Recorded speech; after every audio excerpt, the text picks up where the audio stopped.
I'm down 140 pounds, half my size, and I've lost a shoe size. All of my adult life, a 7 wide, now a 6.5 medium. I'll talk about the transformation of the shoes, the self, everything. Hang in there with one emotional story at the end. It is an emotional day as I think about sharing this with you. It's just a shoe size, and yet there is no just a shoe size. First, I want to acknowledge that these are different shoes. So these are different brands, and they're differently constructed shoes. A trail shoe made for lots of support, and a beach shoe made for just like wear around the house, a little bit out and about, errands maybe, and the beach. This thing weighs like nothing.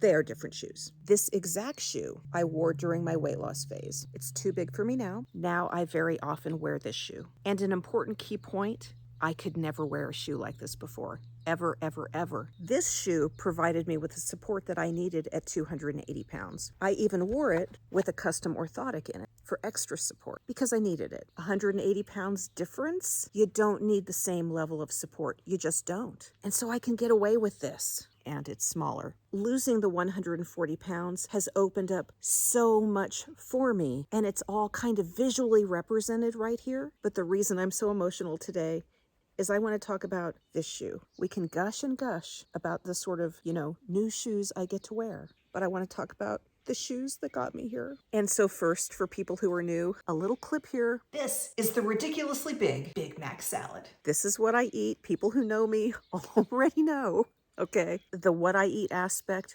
was a game changer for me. And that way of eating is driving tremendous amounts of success in the Eat Like a Bear community. But let's talk about something a little less obvious. In 2017, at my high weight of 280 pounds, I set a goal for myself to get out and hike with my sons. It was the first time in my life that I set a weight loss goal that wasn't about the numbers on the scale or the pant size. It was about a lifestyle. It was about getting out and hiking. I started out in a shoe much like this. I don't think this is the exact shoe.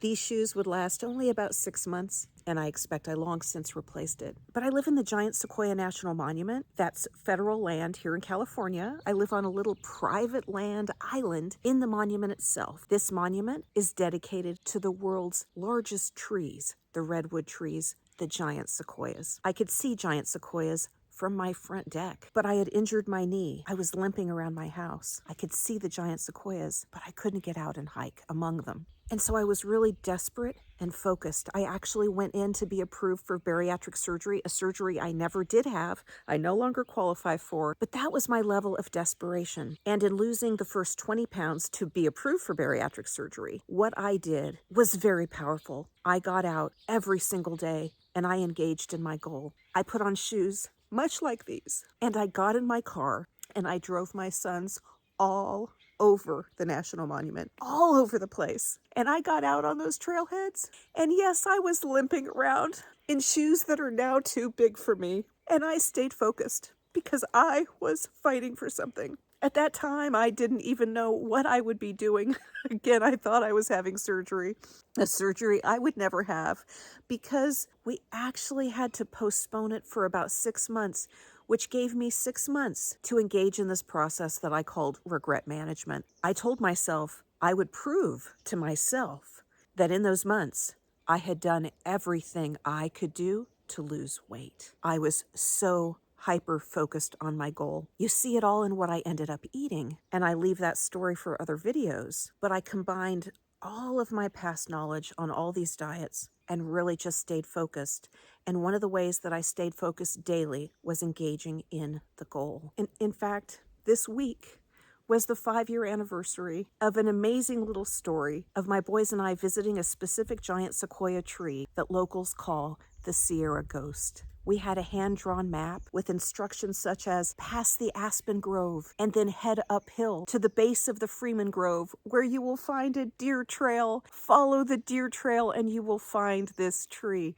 A tree that was not on any register, but that held great local lore, particularly for the Austin family here in the forest. We got lost, we ran out of water, but we found the tree. And we have some amazing photos of that tree. We engaged in adventures like this nearly daily. It was me maybe at the peak of parenting, but also I'm going to say, I look back on all of my life and I think about the time that I was most proud, and I'm going to have to say, It was this, wearing these. It was June of 2017 when we would find the Sierra Ghost. It was August of 2017 that we would take this photo that I would then use to make this for you.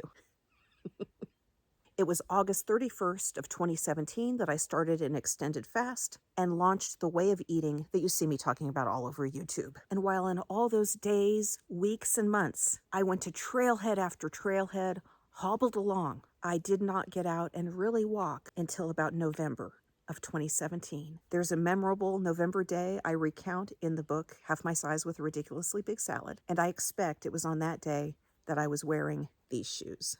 It was a walk on our local county road right down my driveway, a walk that I've taken thousands and thousands of times since 1982, but I hadn't walked it for about a year. It was a fall day, and all of the signs of fall were in place as they had been every single year for over 35 years. The leaves on the ground, the fragrance, the seasonal grasses. But as I walked, I thought, it's different today. And I looked around, trying to find the differences out there, trying to find the different plants, wildlife, something was different. I stopped. I looked around. I kept walking, but something was still different. What is it? I stopped again. And as I looked around, I realized the difference was me. And as you take in the total physical experience of a walk, we think about the fragrances and the sights and the sounds, but what about yourself? That is the day I knew I would not need bariatric surgery. I continued walking in these shoes, and at that point, I looked like this.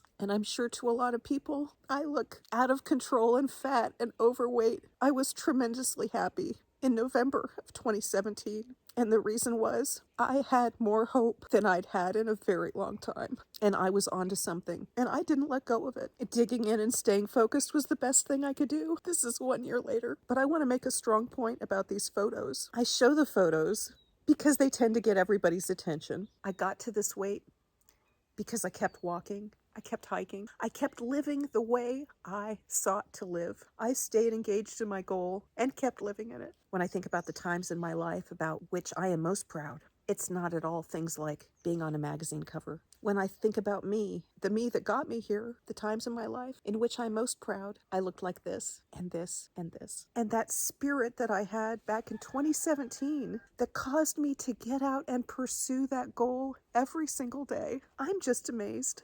And yes, I needed different shoes and I needed more support, but I found what I needed and I did the best I could do. I did it.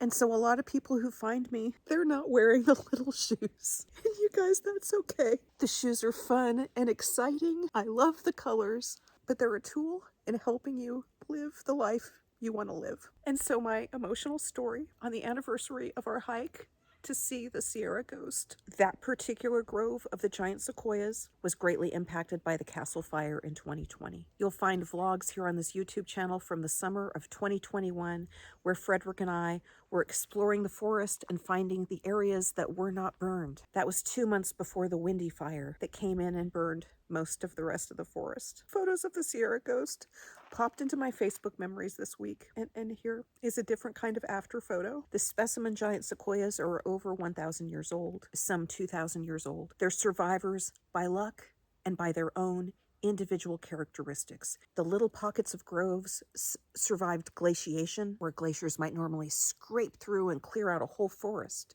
These were little pockets left unscraped. But the trees had individual, powerful characteristics. They were strongly pest resistant and strongly resistant to fire. The only way they could be killed by fire was a fire hot enough that it would get high enough and get up in the tall, high crowns of the trees. They survived centuries of fires until this year. Some giant sequoias remain, and they provide a lesson to us. So the communities of trees that survived glaciation grew in their own little groves. The trees in the groves that survived the castle and the Windy Fires are those that were in the middle of the groves, protected by their community of trees. And in a time in our own larger culture of division and conflict, we need to lean into communities, to our friendship networks, to the Eat Like a Bear community. I was evacuated from my home on September 23rd as the sequoias were burning, and it's the same day that I launched the Engage community in Eat Like a Bear, which is a member-funded community based on psychology. And if I've seemed absent from the larger community all these months. I was there leaning hard into the psychology and the way of thinking that can get you through very hard times. And I know if I did not have that, I would have gained 100 pounds this year. And so may we all experience major life transformation, but never forget what got us here. Lean into that goal. Yes, some days that's very hard, and that's when you gotta lean in harder. And for everyone who's here, this is the moment of your life you will be most proud of. It is so easy in these times to get caught up in the shame, in the fear. I want you to engage in your goal as best as you can. Stay focused. Get your power back. The shame, it kind of washes away as you get out and live. Guys, it was the steps in these shoes. Please accept my deepest, heartfelt love for you as you step out there.